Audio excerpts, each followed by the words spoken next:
Bjarte Buksnes. I'm with Statoil, but also with the Beyond Budgeting Roundtable as the chairman. Sounds very fancy, but Anders is doing all the work. So. But I have the kind of pleasure of opening these meetings. And welcome back to those of you who attended our great conference downstairs yesterday, and welcome to those of you who came in this morning. And especially welcome to Peter, who are able to make it. It's wonderful to see you again, so fantastic. Lovely to be here. Yeah, thank you. Great. We have more good news. There's something with the number 9. Yesterday, we had 9 people from Iceland attending our meeting. Right? From that tiny little island, 9 people. Amazing. There's a huge interest for Beyond Budgeting in Iceland. Something is brewing in Iceland, and not just the volcanoes. But 9 is also the number of new corporate roundtable members that we can announce today, since we had our last meeting.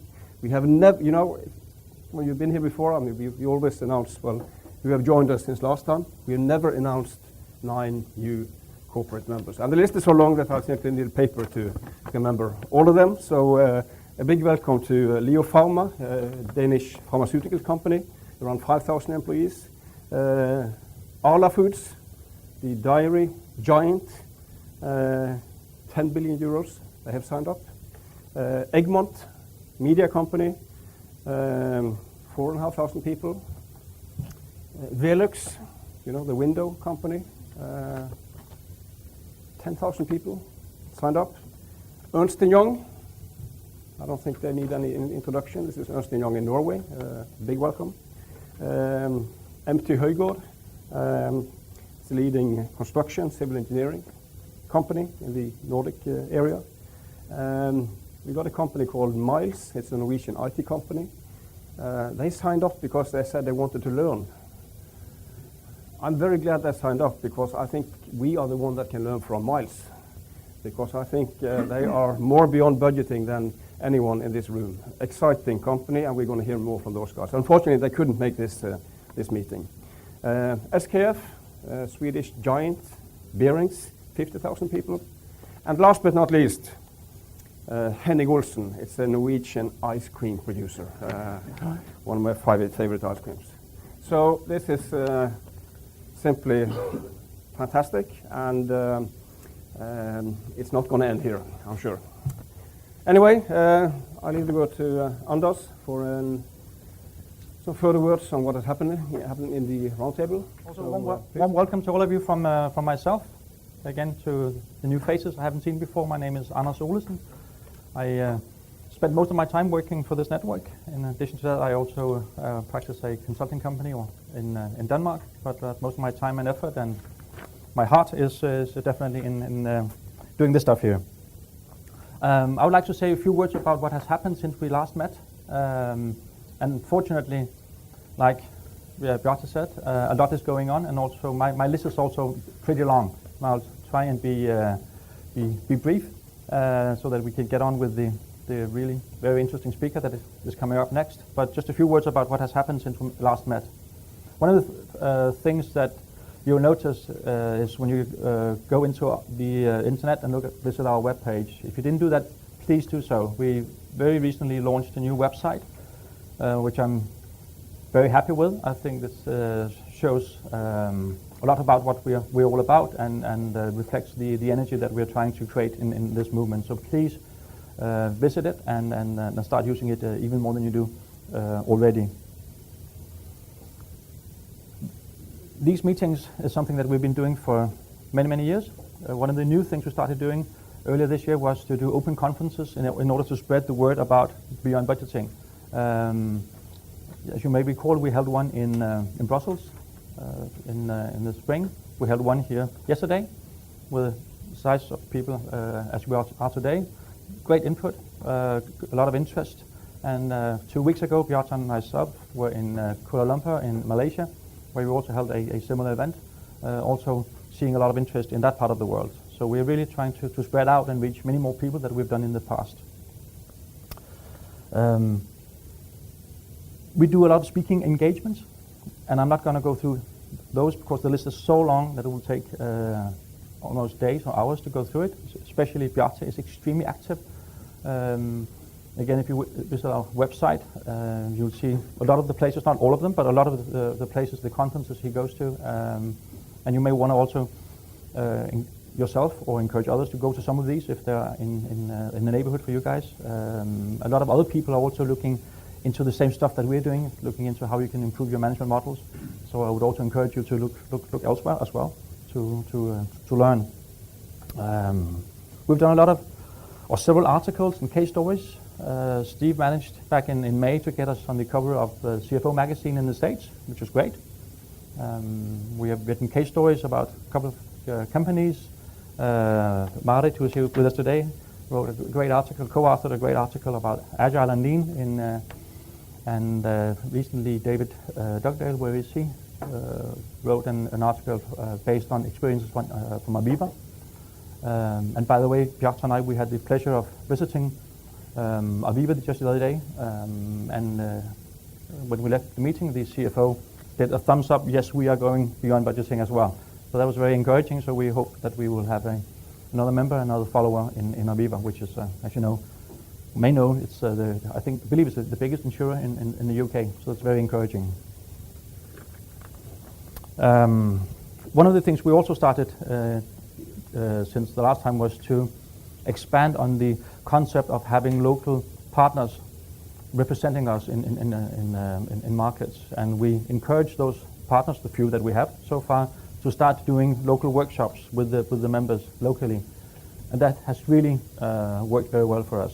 This has increased interest dramatically, and if you notice the long list BBRT had of new members before, all of them are from countries where we have local partners. So this is really something that we will continue to pursue and seek new partners in new countries. This is really a good way of spreading the word, and it's a good way for local members to get together and learn from each other.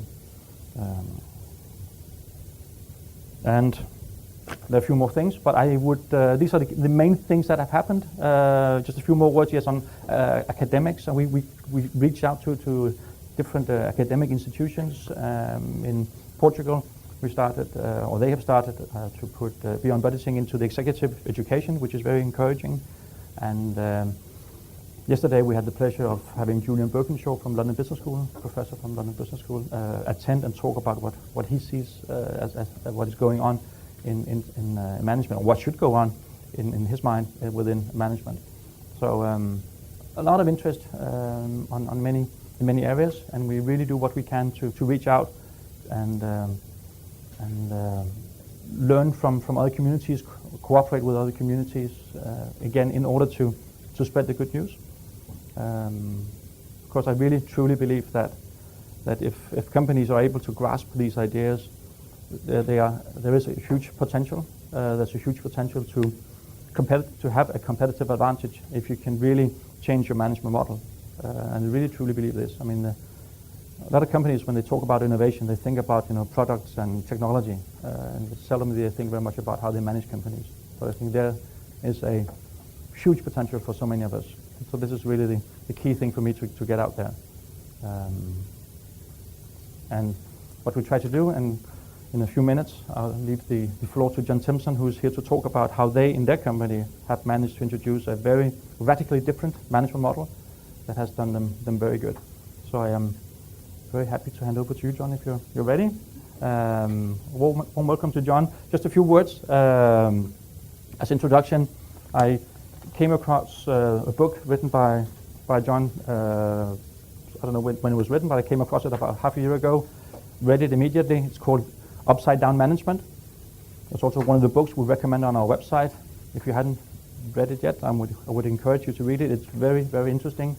And immediately after I read it, we reached out to Simpson, and we're fortunate to have John Simpson agree to come and join us.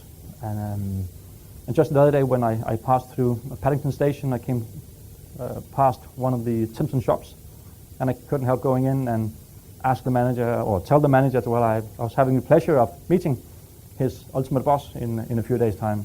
And immediately, big smile on his face, this is such a great company, this is such a great family to be a part of, and they do so much good for the community and for us here. It's just very, very, very striking what, the right management model, whatever you call it, the tone at the top can do for a big company. So warm welcome to you. Thank you so much for being here.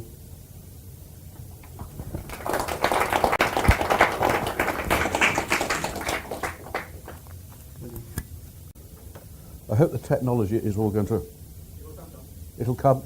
I have to be patient. Right, while that's being done, let me explain that I start off with a great advantage. I've never ever had to have a job interview in my life because my great-grandfather opened a shoe shop in the centre of Manchester in about 1865. And it was still a public company when I was a little boy, so I started in the business as a shop assistant. It was shoe shops. We had a few shoe repair shops, and many shoe shops. I started as a shop assistant when I was 17, to go to university after that for a bit, and in actual fact I got into the boardroom far too early, really, but it was just in time to be part of or to witness a family feud, because we had 8 directors. The family members were myself, my father was chairman, and an uncle who desperately wanted to be chairman. And he got all the other directors on his side, and they voted my father off as chairman by 6 votes for 2. And so that was sort of a dramatic start. But in fact, as I think you'll probably find, I agree in the end, what I thought was actually about the worst experience of my life was a really lucky break, because we sold our shares, we became part of another group. They took pity on me, I think, and gave me a job running another bit of the group. Incidentally, if anyone's working as part of a group, the secret to survive is to make sure there's another subsidiary in the group that's doing worse than you are. And I was very lucky because we had loads of subsidiaries who were pretty poor. So I survived for 8 years. And then, of course, if you've got that many subsidiaries who are useless, in the end, the group itself goes, and we became part of Hanson Trust, and that gave us a chance to do a management buyout, which is how I got back to being... Oh, I missed the bit. The greatest bit was I ran this other subsidiary for a bit. Then they asked me to come back. They fired my uncle and put me in his place. So I've had quite a bit of interest. So that's a bit of background where we got this going. But as I mentioned, I started in 1960. Just to give an idea of how different things were. I recognise that not everyone is familiar with the British High Street, but it's a lot of discussion at the moment about the High Street and how suddenly it's changing. Well, I can tell you it's always been changing. That was one business that was on a lot of high streets, Timothy White's. It was taken over by Boots. Boots, when I started, I was actually the shop I worked in Altrincham. Next door was a Boots, and upstairs in the Boots was a lending library. They had a, yeah, nodding. Some people remember that. Shows how much things have changed. There was a chain called Mac Fisheries, whole chain selling fish. And another area which I got quite familiar with is the whole of menswear was different. Most of the menswear chains, in which Hepworth was actually the oldest, I think I'm right in saying, they sold made-to-measure suits. There's no ready-to-wear stuff, really. So 90% of their business was in selling suits. That is why they're completely different. Hepworth actually had a bit of luck, and they changed the thing, and that became Next. That's where Next came from. The group that we got involved with actually had John Collier as part of it, which was probably the market leader, fantastically good at selling these made-to-measure things. Used to be called the 50-shilling tailors. They changed the name. Probably a wise move, I think. And another one was that one. And the whole of that business disappeared almost overnight in the 70s, mid-70s to... By 85, it had gone. I obviously was more interested in the shoe business, and We were competing on the high street when I started with 70 chains of over 10 shops per chain. Many had 100, 200 shops. You could go to a high street and find 7 shoe shops next to each other. There are that many. But shoe repairs, when I started in 1960, it was a great business. I mean, it might not be the most glamorous business, but the economics are quite simple in shoe repairs. As long as you can charge no more than a third of the price of new shoes, then you're fine. People will come to you. And in those days, in the 1960s, everyone wore proper shoes, leather shoes, no synthetics. And as far as we're concerned, it was a large proportion were made in the UK, so the prices were high enough for our one-third rule to work. And we're busy. Very different in those days. You never saw a shoe repairer. You always saw the counter girls. Because the counter girls, you only paid 2/3 the wages of a counter boy, because that's the way it was. So it was a long time ago. And we had so I started in the 60s, and there was another thing that helped shoe repairs at that time, which was, it was a time of very pointed winkle pickers. And the great thing about slim heels is that pointed toes, they go with very slim heels, and the slimmer the heel, the quicker they wear out, and the more they come back to us. So that was great. Everything was fine. It was so good that we started to set up heel bars. You started to see, there's the shoe repairer out the back, because he had to be a bit nearer the customers to give a quicker service. And within 3 years, the whole thing started to go wrong. In fact, the market is less than 10% of what it was when I started. And I mean, we did the usual thing that people do in this sort of circumstance, because our sales went down by 10% for 3 years running. So 10% and another 10% and another 10%. So it was pretty disastrous. So we started to try and sell things. We sold hosiery, tights, and we sold shopping baskets. We sold all sorts of leather gifts and so on. But a couple of things saved us. First of all, we discovered in Holland they'd managed to put all the machinery that's used to repair shoes together in one sort of run, so you could stick the shoe repair machinery in the shop. And actually, we didn't realise what a clever thing that was until we did it, because 2 things happened as a result. People like watching people at work, and that actually encouraged more business or stopped the business going down. And also, by putting the shoe repairers into the shop, it meant the shoe repairers could serve customers. They liked that, and it saved those counter girls. So we got our wages down. So that was a great move. But the thing that really made the big difference was when we started to cut keys. And there's a sort of strange question that people ask, why do cobblers cut keys? And the reason is quite simple. We had to do something else. And keys was one thing that we managed, with difficulty I might add, to persuade the cobblers to do. It was in their skill set. And also it happened at a time when there used to be an ironmonger on every high street. That's where you got your keys cut. And when we introduced keys, which was actually 1969, it was just at the time when the ironmongers were disappearing. So a bit of good luck. Wasn't much, but it helped. It helped a lot more in the mid-1980s, when we just always trying to find out how do we do something to stop, to buck this trend of the shoe repair demand going down. And we suddenly decided one day to take a couple of our shops and just get rid of all that merchandise I mentioned, the shopping baskets and the types. We filled a whole wall full of keys. Just see what happens, because I knew the margin ain't bad on key cutting, I can tell you. It's all part of the skills and so on. Much better than it was on the merchandise. And we did that. Sales doubled again, put it into all the other shops. It worked. And by having a whole wall full of keys, suddenly we were seen as the experts on key cutting. So we got a sort of answer of how do we survive in a business, which, a trade which is declining.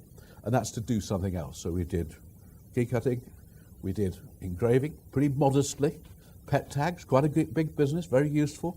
We also, the other big bit to start with was nurse badges for nurses. Don't do it now, the NHS do it in their own way. And then in 1996, we, against my advice really, we went into watch repairs. I didn't think shoe repairers would repair watches, and I certainly didn't think people would bring watches into a cobbler shop. But it's now a £20 million business, We are the biggest watch repairers in the UK. So basically what we did was to create a high street service shop, a whole collection of things where you can get things, places where you can get things done. And because we survived and the other shoe repairers didn't, we were able to acquire most of our competitors and do the same to them, until there was only one other competitor left, which was the British part of Mr. Minute, which will be familiar in one or two other countries throughout Europe and actually in the Far East and Australia. But they weren't very good in the UK. They had more shops than us, but they didn't take as much money, and they certainly didn't make as much money. And I'd always thought that's my next move, is to buy them. So I discovered suddenly one day that they'd been acquired by UBS, the Swiss bank. So I thought, big chance, because I tried the guy, he was a private business before that, a guy called Hilston Ryan, and I met him several times. He thought he should be buying me at one of those situations. So I thought, here's my chance. I went down, saw the merchant bank who was in charge of the Minute acquisition for UBS. Said, I would like to buy your UK shops. And he looked me in the eye and said, we are experts at buying family businesses and putting in professional management. And then he went on to say, and you're the next on my list. So that one remark actually changed everything for me. Literally that day, I left. I mean, the meeting was I left the meeting straight away because there's no point in continuing. It was only 10 minutes. I was not very far from here, just down the city, sat outside. It was a nice day at the pavement, having a think with my then finance director. And what was I going to do? The only thing I could do, because they could open up next to our best shops, they could pinch my best stuff, they could cut our prices. All I could do was actually be very good at what we do and make sure we got lots of happy customers. And it was then, and I've been running the business for 22 years, I'm ashamed to say, without realizing what I then found out, which is the secret behind great customer service. And it's so simple, and it's so obvious. The only way to provide really great, exceptional customer service is to trust the people who serve the customers. I should have known that, because about 3 years before I'd read a book about Nordstrom, department store chain in the States. Book's called The Nordstrom Way, probably still available. Now Nordstrom were fairly renowned for legendary service by their sales clerks, who were allowed to go literally the extra mile to serve their customers. And in the middle of that book was a management chart that was upside down, which really explained everything to me. That the people who served the customers ran the business, they were at the top, everyone else in the business was there to help them to do it as well as they possibly could. I suddenly got it. So I was on a mission, and I realized that you couldn't run a business that wanted to provide great service by a set of rules. But I decided I'll just have 2 rules from now on. And it actually has been, ever since this day, these have been our 2 rules. Everyone who serves our customers have got to look the part, turn up on time, wear the uniform, and so on. And the only other rule is they've got to put the money in the till. Otherwise, they can do whatever they like. So I was on a mission, really. So I took our weekly newsletter, and I had a big headline saying the rules have gone. I put a notice up in every one of our shops saying that the colleagues have got total authority to do whatever they can to give an amazing service. So our colleagues could see it, the customers could see it. Thought, cracked it, we know what's going to happen. And as a result, absolutely nothing happened at all. Because people didn't trust me. No one believed that I would actually want to run a business by letting people do what they wanted. Everyone was so used to fitting in with a process and sticking to the rules. So I thought, well, I'm not going to give up because I'm pretty sure this is right. So I invented 1 or 2 guidelines for them. And the first one was to tell everyone that they can spend up to £500 to settle a complaint without talking to anyone else. Even if you've only turned up and started working for us today, that is applicable to you. And we still have that today. This actually is quite a tough one because the area managers aren't too keen to give that level of authority. So it was a good tester. In fact, The other day we found a situation where one of the area managers was stopping someone doing that. And my son, who's now our chief executive, God bless him, said, right, if you're going to do that, if I find you doing it again, I'm going to change the rules. They can spend £5,000, not £500. So it emphasised the freedom. The second thing we said is you can charge what you want. We have a price list, but it's only a guideline. Because you can't actually devise a price list in a service shop that caters for everything that comes through the door. Different people, different jobs, different everything. So we give our people the total freedom. In fact, really what we're saying is, if you've got a great idea that's going to improve the business, don't ask my permission, don't ask anyone's permission, please get on and do it. All we do ask is if it works, tell us so we can do it everywhere else.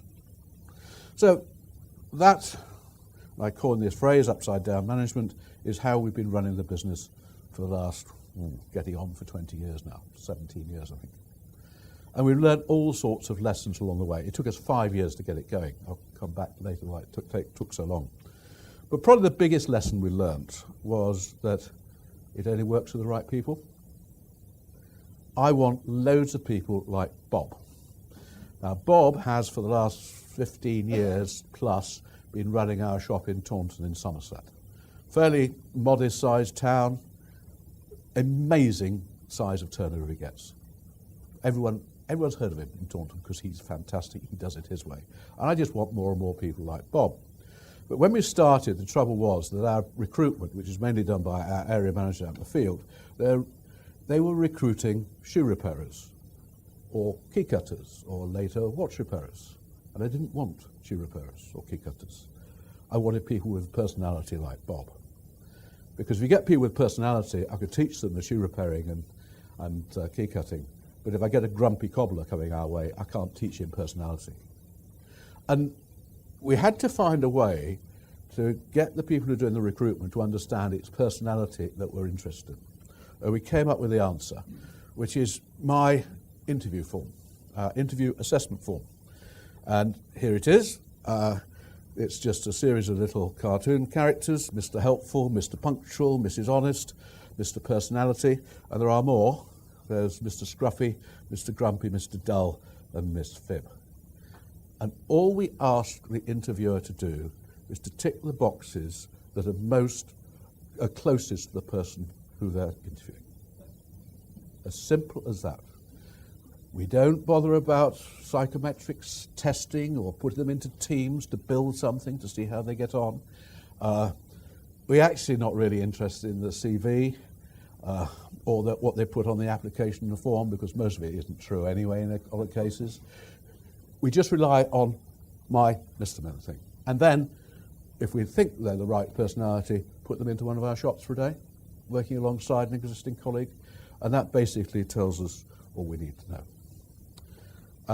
Where they come from? Just short of half the people who join us come from introduction by someone who already works for us. And we pay them a reward for doing so, which is in two bits. Once they get past their first 16-week apprenticeship bit, and then if they're still there a year later, they get a second amount of money. It's an easy way to get hold of people, and we get hold of the right people, because if we've got the right personalities to start with, their friends and relations tend to have the same personality, and anyway, they know what we want. So that's the main place we get recruits. The second place where we get recruits from is from prison. Now, this started, like most people things in business, I mean, nothing's really planned, is it? It all sort of happens. My son James, who I've already mentioned as our chief exec, he visited a prison up in Cheshire some 12 years ago. He was organising a conference, actually it was going to take place inside the prison, and he had to go the week before and set everything up. And Matt, the guy who showed him round, impressed James so much, he said, "Here's my card, when you get out, give me a ring, I'll give you the job." Matt is still with us 12 years later. He runs one of our shops, he's now married, got 2 kids, all work very well. And we thought, just a minute, if it can work for him, maybe we should be doing it for something else, for other people. Especially when we discovered that 61% of people leaving prison reoffend after within 2 years, and that drops to 19% for those people who've got a job. So we were very lucky, actually. We'd found that the ideal person, a guy called Dennis, who was working in our people support department, who amateur football referee, he was a prison visitor, and he loved the idea when we put it to him of developing the idea of employing people from prison. So he went off and talked to a lot of people in prison, and James did the same, and we made loads of mistakes by, first of all, trying to employ people who are unemployable. I mean, basically, you can divide prison population very crudely into three, and you've got the people who are really bad, the people who have got mental health problems, and then there's another third who actually made one silly mistake. And it's those third we should be looking at. We started to look at all of them to start with, but gradually we got it. And we, as well as recruiting people straight into our shops, we opened a number of workshops. We've now got 7 workshops in prison. That was the first one. It's a prison in Liverpool. And instead of being an ordinary prison workshop, you go into ours. Everyone who goes in there in the morning, they change into our uniform. It looks like one of our shops inside, although it's inside prison, and our people would come in and do the training and so on. And we have a very successful training shop unit in a women's prison near Wakefield as well. So everyone who's trained or involved in a workshop in prison, it does it on the promise of a job interview when they leave prison. But the most successful way that we've found to recruit people actually is what they call ROTL, released on temporary license, starting to work in our shops while they're still in prison. And we've got, at the moment, about 40 people who today will have left prison this morning, be working in our shops during the day, go back at night. And 12 of our shops are managed by people who have yet to be released. When I started doing this, or James really did it, we kept very quiet about it because we were worried what would the other colleagues think, working alongside people who actually haven't left prison or have just left prison, and what are our customers going to think. So we kept quiet about it until the Sun newspaper ran a headline, was Cons Talk to Cut Keys, and we thought, okay, now I've got to tell everyone. So I took our newsletter and ran a headline, so the Sun won't stop us, and we actually got a lot of help from a number of, we call them foundation colleagues, don't quite know why, but we do, like Susanna, who she left prison about 3 years ago. She runs one of our units inside of Tesco. She's been very good at talking to newspapers, coming and doing talks. I mean, and Russell there, who runs one of our very high turnover shops, who was involved in drug dealing before he joined us. It's been amazingly successful. So much so that we've got up to over 400 people, either in prison or working for us out of prison, about 10% of our workforce.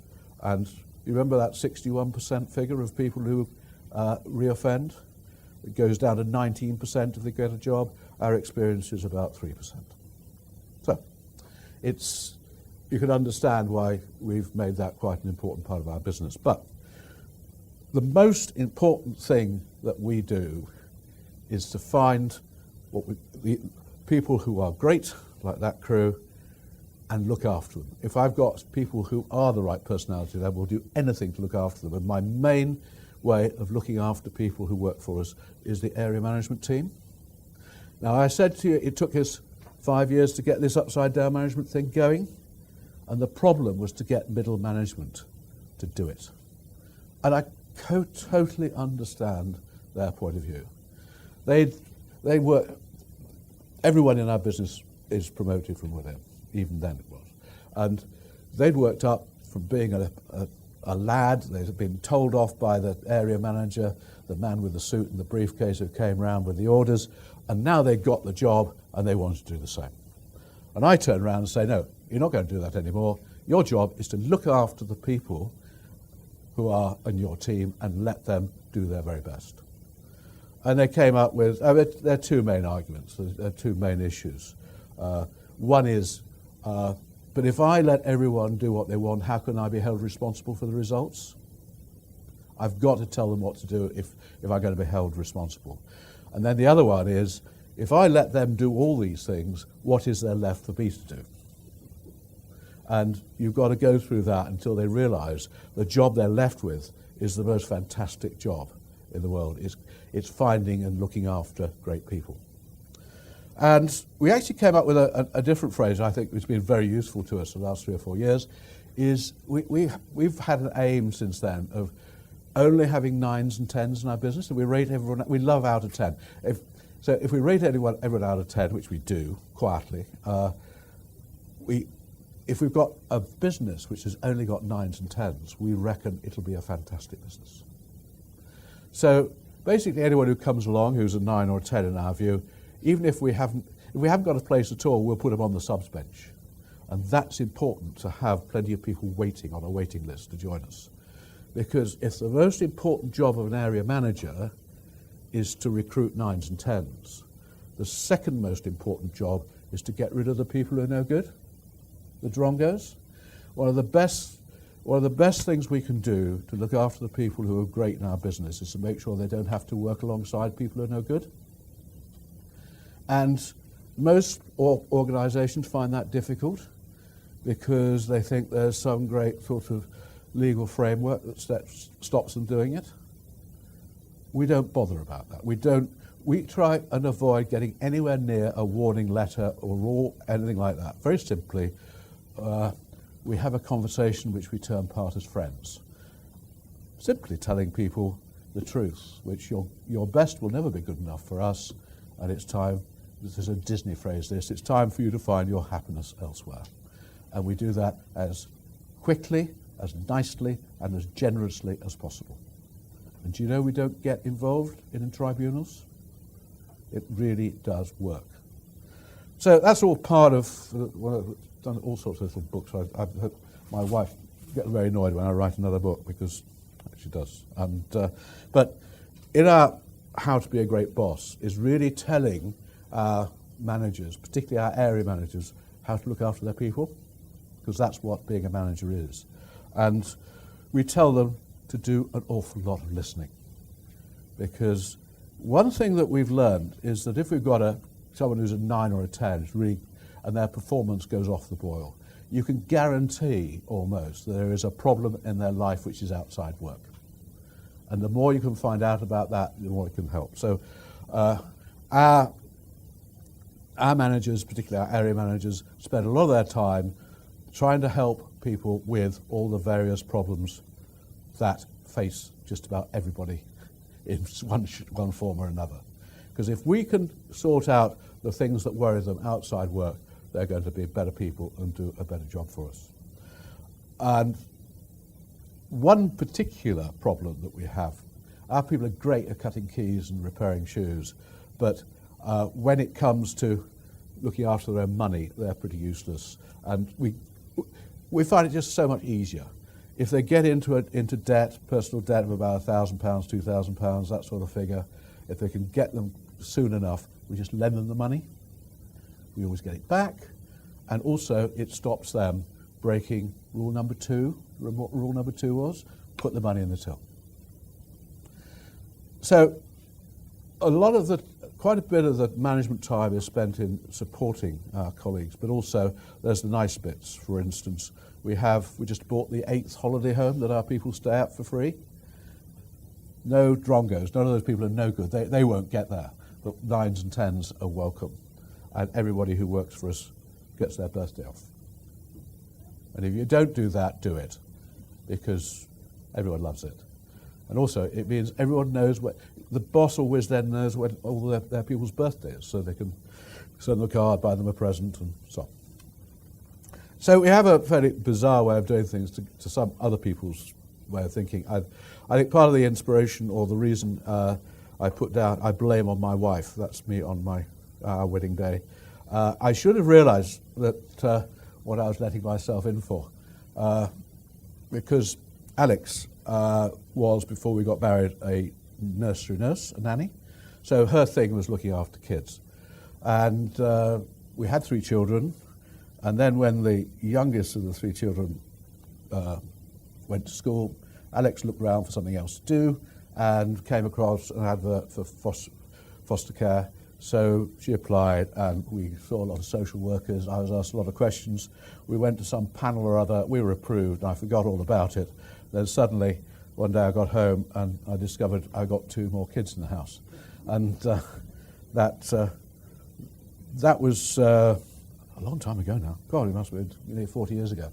Not quite, no, because the youngest at the head of the table was 5, so and he's 40. So it's 35 years ago when that happened. We had loads of kids through this. One of the most interesting was when we had about 4-month-old triplets for a couple of months, which is actually, it was just a sort of how we fit the whole thing into a day. It was a long time ago because health and safety was quite different in those days.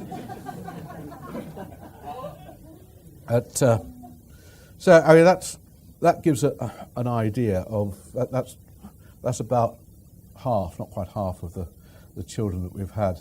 And what was actually very beneficial, I didn't realise at the time, is that I learnt a lot about people, because you not only met the kids, you met you had contact with parents, and you understood, and you had to take them home and understood lots of other things about the lives that people live. And one thing I learnt in particular was a lot of the problems of these kids, which cause the behaviour, the sort of unacceptable, challenging behaviour they tend to turn, is to do with attachment. That those that don't get the right attachment early in life have emotional problems, which you will find in the workplace. So that's been actually quite useful. I said my wife also sets quite a few challenges, and one of the ones she gave me was to do with this place. This is the local primary school where our foster children, a lot of them went while they were staying with us. And so Alex became a governor of the school, and then about 7 or 8 years ago, the local authority said we're going to close the school. Numbers were small, but small schools are good for these kids anyway. So I used a bit of bribery. She said, you're going to have to do something. So what I did was offered them a bursary of, it was $30,000 a year for 5 years, to put into the school lots and lots of different extra things which would help to turn it into a centre of excellence. That was the idea. I finished up being chairman of the governors, and it wasn't so much the bursary, although that helped. The thing that made the difference was when I got to chat to the head and just said, move that computer off your desk, ignore all the guidelines and policies that are coming from the local authority, and just get on and run the school and look after the kids and make it a great place. Which, God bless him, he did. Within 3 years, we were an outstanding school, became the very first primary academy in the UK. It's now full, and it just proves that the upside-down management thing will work, not just in a cobbler's, but can work in a school as well. So we had another business where we had to put the upside-down management thing in. In a mad moment, 6 years ago nearly now, we bought Max Spielman, which is our 200-shop photo business, just at the time when everyone was stopping using analog films. They were selling quite a lot of cameras on which they made absolutely no money at all. The margin's lousy, so lousy that you get one pinch, you've got to sell about 6 more to pay for what you've lost in profit. And they were giving away loads of their prints at next to nothing. But we changed the business. I mean, we've done a lot of things which are different from most high street photo shops. The passport business is now enormous. We do a portrait business. We've adapted everything so it works off your mobile phone and on Bluetooth. And we've got now quite a substantial photo gift business, which will be a fantastic Christmas. But those are not the reasons why we have turned that business round. Very simply, it's full of 9s and 10s. We have, out of the 600 people who joined us, there are only 70 of those left, but we've recruited loads of 9s and 10s. And we're about to do the same because we've just taken on the photo business of Tesco. So there's about 150 of those inside Tesco, and we took on the Tesco staff with it, which is going quite a, it's an interesting experience. So that's one of today's challenges. Another one is we have this down in London here. It's a franchise business called Snappy Snap. So believe it or not, one of the most difficult challenge there is to, first of all, got to make sure we've got great franchisees everywhere, but also to get them to operate upside down management with the people working in their shop.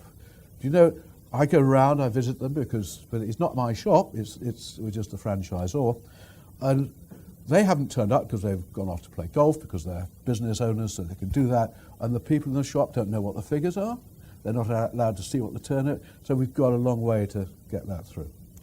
Right at the beginning, I showed you some things on the high street, how it's changing. It's still changing. We're now opening a lot of shops like that, which are in supermarket car parks. Despite less people supposedly going out of town, they've been terribly successful. They arrive in the middle of the night. We're opening about 3 or 4 of those a week.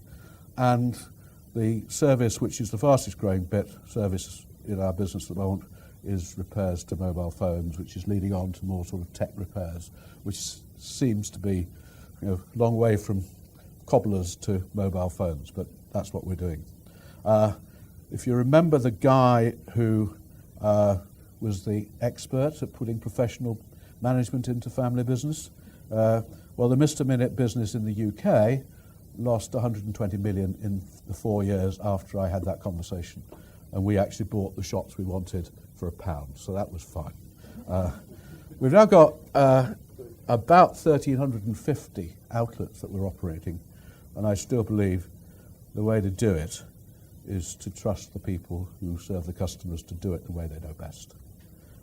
As long as you pick the right personalities, it's going to work. So please do what has been done earlier at Paddington. Go and chat to them. Ask them, does it actually happen? Does it work? Doesn't work everywhere? If it does work, then let me know. Or if it doesn't work, let me know. And to let me know, I'm john@timson.com. I do actually, if you want it, I will send you one of my cards. I don't have any today, but one of my cards is quite useful if you go in, because on the back is a 20% discount. So what you can do is to go in. Now, you know that they can charge whatever they want. So go in and barter, get the price down, and then bring out the discount. And there is another way you can also save a bit of money, which I've got finally here. We talked about. We've got another book coming out. I've got to do this because the publisher said so, which is coming out in a fortnight's time, which is based on the stuff I write in the Daily Telegraph. And inside the book, which I can actually sell you at a massive discount of £10, but inside the bookmark is also another 20% discount. So there you go.